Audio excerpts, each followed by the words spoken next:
Welcome, seekers of truth, to the forbidden archives, where history's darkest secrets are finally brought to light. In 2006, a hidden ancient text emerged. It claimed history's worst traitor was actually the ultimate hero. The ancient Gospel of Judas tells a shocking tale. Did the Savior secretly command his own tragic betrayal? For 2 millennia, the world has cursed this fallen man. But what if the accepted biblical truth was entirely wrong? Prepare to uncover a terrifying deception. The demonic inversion of our salvation is now fully exposed. Deep within a sterile modern laboratory, experts examined a crumbling papyrus. They used advanced multispectral imaging to reveal words hidden by the sands of time. Translated from the ancient Coptic dialect, the manuscript sent shockwaves through the world. According to this text, Judas Iscariot was not a greedy thief who sold his master. Instead, he was portrayed as the most enlightened disciple, holding a divine secret. The text claims Jesus specifically chose him for the heaviest burden of all. He was the only one who truly understood the spiritual nature of the coming sacrifice. Back in the 3rd century, Egyptian monks carefully hid this explosive document. They buried it in the dry desert caves to protect it from the Orthodox Church leaders. They believed this hidden knowledge was the true key to understanding human salvation. In this version, Judas stands tall and proud, bathed in the golden light of ultimate truth. He did not betray his friend. For silver, he obeyed a difficult divine command. But is this radical document a lost truth or an ancient masterpiece of deception? Let us step back into the 1st century, viewed through this strange Gnostic lens. The Gospel of Judas presents a very different Jesus from the traditional scriptures. Here, the Savior laughs mockingly at the other disciples as they pray to their God. He tells them they are worshiping a lesser deity, trapped in foolish physical illusions. The 11 disciples kneel in the mud, deeply confused and angered by his mocking words.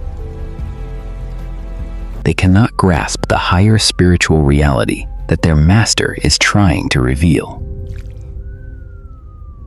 But Jesus pulls Judas aside, recognizing a spark of true enlightenment within him.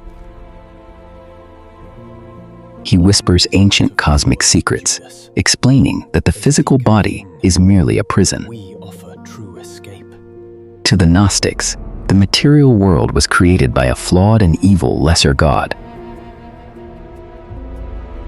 Therefore, escaping the flesh is the only way for a pure soul to return to the light. Jesus tells Judas that he will exceed all others by sacrificing the man that clothes him. In other words, Judas must hand him over to the Romans to destroy his physical form. This act of betrayal is suddenly twisted into an act of supreme spiritual liberation. Judas is no longer a villain. He is the brave instrument of the Savior's freedom. He listens intently, his face glowing with the pride of possessing forbidden knowledge. He accepts his dark destiny, knowing history will falsely condemn him forever. This narrative completely shatters the foundational beliefs of early Christianity. If the crucifixion was merely an escape plan, then there is no real sacrifice for sin. The heavy burden of the cross becomes nothing more than a discarded earthly shell. If you possessed a secret that could save a soul but destroy your name, would you act? The Gnostics believed that true salvation comes only through this hidden, secret knowledge. They rejected the orthodox view of a loving creator who made a perfect physical world. To them, the physical realm was a dark trap, and only the inner spirit truly mattered. This dangerous philosophy spread quietly through the shadows of the early Roman Empire. It challenged the very core of the gospel message taught by the original apostles. But where did this specific, twisted version of the Judas story actually come from? The answer lies hidden in the dark catacombs of a 2nd century heretical cult. According to ancient church records, a radical group known as the Cainites wrote this text. They were a secretive sect who actively worshipped the villains of the Old Testament.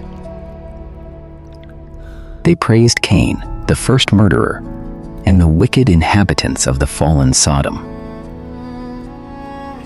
Deep underground, these cultists drafted their twisted gospels by flickering candlelight. Their ultimate goal was a concept modern theologians call demonic inversion.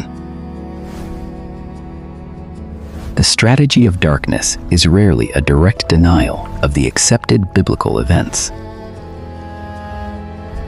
Instead, it relies on twisting the narrative, turning the absolute truth upside down. They turned the Creator into a tyrant and transformed wicked rebels into enlightened heroes. By making Judas a hero, they completely destroyed the meaning of the traditional cross. The true Jesus suffered unimaginable agony to pay the ultimate price for human sins. Look at the traditional Savior, battered and bleeding, bearing the weight of the whole world. His death was not a selfish desire to escape the flesh, but a profound act of divine love. The Cainites sought to erase this love, replacing it with cold, arrogant spiritual pride. And the real Judas was not an enlightened hero acting on a secret divine command. He was a deeply flawed man consumed by greed, political disappointment, and dark despair. See him crouching in the shadows, clutching his 30 pieces of tarnished silver. His eyes are wide with the paranoid terror of a man who just sold innocent blood. The tragedy of Judas is a stark warning about the destructive power of earthly greed. But the Gnostic text attempts to wash the blood from his hands using deceptive philosophy. Early church fathers like Irenaeus fiercely condemned this heretical book as pure poison. They recognized the subtle danger of mixing historical facts with spiritual lies. A half-truth wrapped in mystical language is always more dangerous than an obvious lie. The demonic inversion perfectly mirrors the ancient serpent's lie in the Garden of Eden. It promises hidden wisdom while leading the soul directly into absolute spiritual ruin. How many modern ideologies use this same tactic, calling evil good and calling good evil? The 3rd century Egyptian monks eventually realized the Orthodox Church was closing in. They carefully sealed the deceptive manuscript inside a clay jar to preserve its secrets. They buried it in the silent desert where it slept undisturbed for many centuries. When it finally emerged in 2006, the media presented it as a lost truth. but modern scholars quickly identified it as a classic piece of second-century Gnostic fiction. It holds immense archaeological value, showing us the chaotic battles of early beliefs. Yet, spiritually, it remains a dark testament to the enduring power of manipulation. The modern researchers gently place the fragile papyrus fragments into a glass case. They turn off the laboratory lights, leaving the ancient lies safely locked away in the dark. We must never let the allure of secret knowledge blind us to the clear reality of sin.